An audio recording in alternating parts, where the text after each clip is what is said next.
জ্ঞানেশ কুমার মুখ্য নির্বাচন কমিশনার হওয়া ইস্তক নির্বাচন প্রক্রিয়া নিয়ে সন্দেহ এবং কমিশনের নিরাপত্তা নিয়ে সংশয় দুইই বাড়ছে।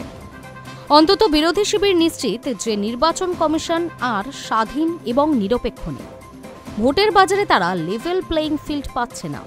তাই নিরুপায় হয়ে ফের মুখ্য নির্বাচন কমিশনারের পদ থেকে জ্ঞানেশ কুমারকে অপসারণ বা ইমপিচমেন্টের প্রস্তাব আনা নিয়ে কংগ্রেস নতুন করে সক্রিয় হল।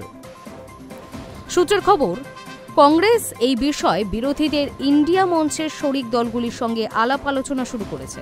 এই বিষয়ে ঐক্যমত্য হলে সংসদের আসন্ন শীতকালীন অধিবেশনে জ্ঞানেশ কুমারের বিরুদ্ধে ইমপিচমেন্ট প্রস্তাব আনা হতে পারে।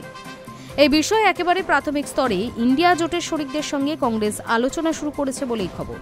তবে এখনও সব দল ঐক্যমত হতে পারেনি। তবে ইমপিচমেন্ট আনা হোক বা না হোক, শীতকালীন অধিবেশনে ভোট চুরি ইস্যুতে সংসদ যে উত্তাল হতে চলেছে সেইটা পরিষ্কার।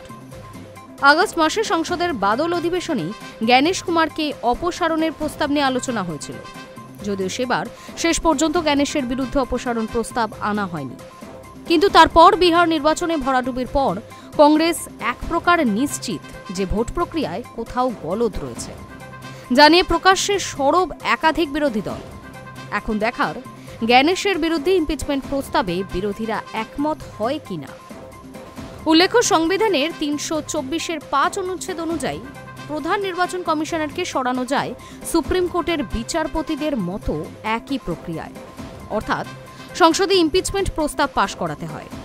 অর্থাৎ মুখ্য নির্বাচন কমিশনারকে ইমপিচ করতে হলে সংসদের দুই কক্ষেই 2/3 সংখ্যাগরিষ্ঠতা লাগবে। যদিও সেই সংখ্যা বিরোধীদের নেই, তবে শেষ পর্যন্ত ইমপিচমেন্ট প্রস্তাব আনা হলে সেটা রাজনৈতিকভাবে বার্তাবহ হতে পারে। Hi news network.